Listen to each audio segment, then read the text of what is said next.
அன்புள்ள சகோதர சகோதரிகளே, உங்களுக்கு ஒரு நற்செய்தி. நாம் வரவிருக்கும் 2025 ஆண்டு ஜனவரி 1 365 நாட்களுக்கும் 365 தலைப்புகளின் கீழ் வேத வசனங்களை வாசித்து பகிர இருக்கிறோம். நீங்கள் இதை அனுதினமும் கேட்டு தியானித்து ஆசீர்வாதத்தை பெற்றுக்கொள்ளுமாறு கேட்டுக்கொள்கிறோம். அது மட்டுமல்ல, இதை சப்ஸ்கிரைப் செய்து உங்கள் நண்பர்களிடமும் பகிர்ந்து கொள்ளுமாறு அன்புடன் கேட்டுக்கொள்கிறோம். நன்றி.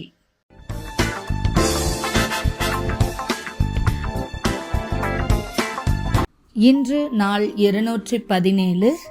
தலைப்பு தியாகி. மத்தேயு 10:17-22 வரை மற்றும் 28. மனுஷரை குறித்து எச்சரிக்கையாய் இருங்கள். அவர்கள் உங்கள் ஆலோசனை சங்கங்களுக்கு ஒப்பு கொடுத்து தங்கள் ஜெப ஆலயங்களில் உங்களை வாரினால் அடிப்பார்கள். அவர்களுக்கும் புறஜாதியாருக்கும் சாட்சியாக என் நிமித்தம் அதிபதிகளுக்கு முன்பாகவும் ராஜாக்களுக்கு முன்பாகவும் கொண்டு போகப்படுவீர்கள். அவர்கள் உங்களை ஒப்பு கொடுக்கும் போது எப்படி பேசுவோம் என்றும் என்னத்தை பேசுவோம் என்றும் கவலைப்படாதிருங்கள். நீங்கள் பேச வேண்டுவது அந்நேரத்தில் உங்களுக்கு அருளப்படும்.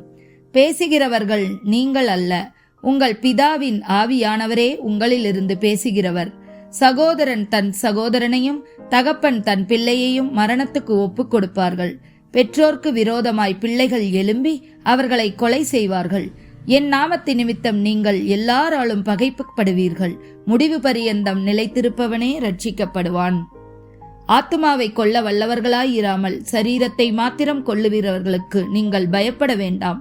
ஆத்துமாவையும் சரீரத்தையும் நரகத்திலே அழிக்க வல்லவருக்கே பயப்படுங்கள்.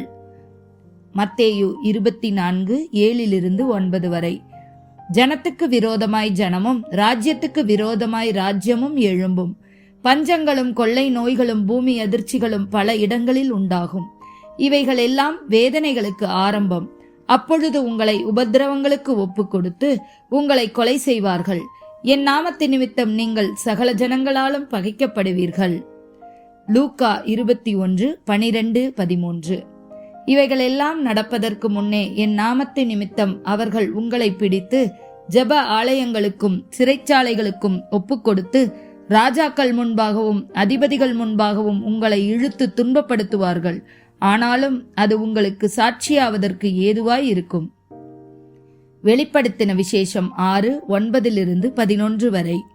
அவர் 5ஆம் முத்திரையை உடைத்தபோது தேவ வசனத்து நிமித்தமும் தாங்கள் கொடுத்த சாட்சியின் நிமித்தமும் கொல்லப்பட்டவர்களுடைய ஆத்துமாக்களை பலிபீடத்தின் கீழே கண்டேன்.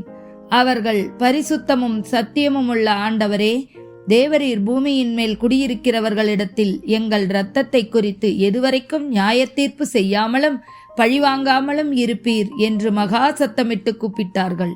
அப்பொழுது அவர்கள் ஒவ்வொருவருக்கும் வெள்ளை அங்கிகள் கொடுக்கப்பட்டது. அன்றியும் அவர்கள் தங்களைப் போல கொலை செய்யப்பட போகிறவர்களாகிய தங்கள் உடன் பணிவிடக்காரரையும் தங்கள் சகோதரருமானவர்களின் தொகை நிறைவாகும் அளவும் இன்னும் கொஞ்ச காலம் இளைப்பாற வேண்டும் என்று அவர்களுக்கு சொல்லப்பட்டது. 2 தீமோத்தேயு 4:6-8 வரை. ஏனென்றால் நான் இப்பொழுதே பானபலியாக வார்க்கப்பட்டு போகிறேன். நான் தேகத்தை விட்டு பிரியும் காலம் வந்தது. நல்ல போராட்டத்தை போராடினேன், ஓட்டத்தை முடித்தேன், விசுவாசத்தை காத்துக்கொண்டேன். இது முதல் நீதியின் கிரீடம் எனக்காக வைக்கப்பட்டிருக்கிறது. நீதியுள்ள நியாயாதிபதியாகிய கர்த்தர் அந்நாளிலே அதை எனக்கு தந்தருளுவார். எனக்கு மாத்திரமில்ல, அவர் பிரசன்னமாகுதலை விரும்பும் யாவருக்கும் அதை தந்தருளுவார். அப்போஸ்தலருடைய நடபடிகள் 7:59-60.